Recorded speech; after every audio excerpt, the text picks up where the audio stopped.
Pensa no mundo dividido. De um lado você tem Lavrov, ministro das Relações Exteriores da Rússia, indo para a Arábia Saudita para discutir um acordo de fim de guerra da Ucrânia. E do outro, você tem a União Europeia reunida em Paris para uma cúpula de emergência para discutir a guerra da Ucrânia. E nenhum dos dois grupos estão se comunicando. Hoje é dia 17 de fevereiro, no calor de 1000 capetas no Rio de Janeiro, mas estamos aqui para passar o caos no mundo. Todo mundo está sabendo que o Trump está tentando resolver a guerra da Ucrânia diretamente com Putin e isolando a Ucrânia desse processo.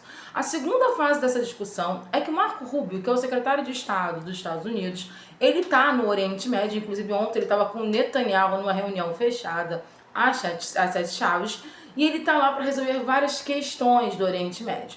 E aí ele está aproveitando esse momento para, junto com os sauditas, fazer a mediação para a finalização da guerra da Ucrânia, com um acordo diretamente com a Rússia. Até então, para muita gente era uma bravata, não é, porque o Lavrov, o ministro das Relações Exteriores da Rússia, uma das pessoas mais sérias do mundo, considerado um dos papas das relações exteriores, está indo para a Arábia Saudita para discutir os termos desse acordo. Ele vai discutir diretamente com o secretário de Estado americano, com a mediação da Arábia Saudita. O que mais me chamou a atenção nessa história é a mediação da Arábia Saudita.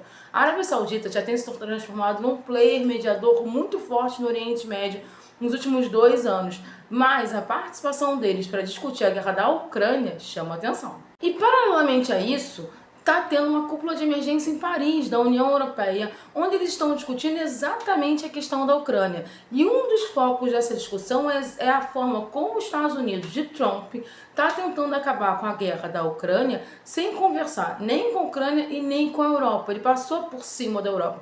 Inclusive, isso foi uma discussão forte, ali na cúpula, na Conferência de Segurança de Munique, que mostrou que está rolando um belo racha no Ocidente, porque Estados Unidos e a Europa estão começando a dar uma estremecida. E a discussão na União Europeia não é uma discussão pelo fim através de um acordo com Putin. A discussão na União Europeia é a possibilidade do envio de tropas de paz para a Ucrânia. Tanto o governo do Reino Unido como o governo francês falaram que podem sim mandar tropas de paz para ajudar a Ucrânia a combater a Rússia.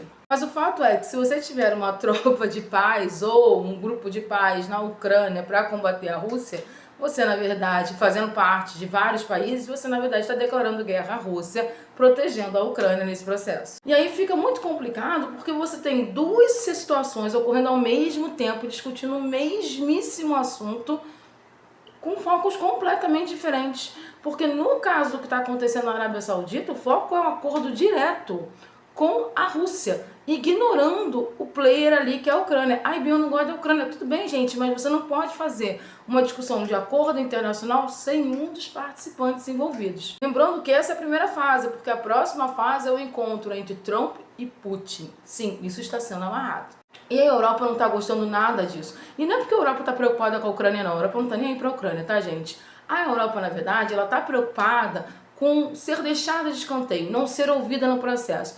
Ela está vendo a sua hegemonia se desfazer nas mãos, o seu poder internacional se desfazer nas mãos, quando os Estados Unidos resolve ignorar completamente ela. Obviamente, a Alemanha, França e Inglaterra não gostaram nem um pouco disso e vão entrar nesse embate para o quê? Para manter o seu poder internacional, principalmente ali na região. E eles continuam com uma preocupação muito grande de que se a Ucrânia perde a guerra, porque esse acordo, entre Rússia e Estados Unidos, na verdade, acaba levando a perda da guerra para a Ucrânia, que o resto da Europa fique muito vulnerável a uma situação se o Putin quiser tomar novas terras. O que eu não acredito nisso, mas é muito mais uma necessidade de se impor em termos de poder. Como assim a Europa não foi ouvida nessa discussão se é o continente que está em discussão? Então eu não preciso nem dizer que a semana vai ser literalmente quente. Quente pela onda de calor que está no Brasil, que está deixando isso aqui um inferno de Dante, e quente pelas situações internacionais que a gente está vivendo. A gente está indo por um caminho muito, muito perigoso, e se a diplomacia não agir, estaremos em maus lençóis. Lembrando que durante a Conferência de Munique, a China voltou a dizer que a mediação diplomática é o melhor caminho para o mundo.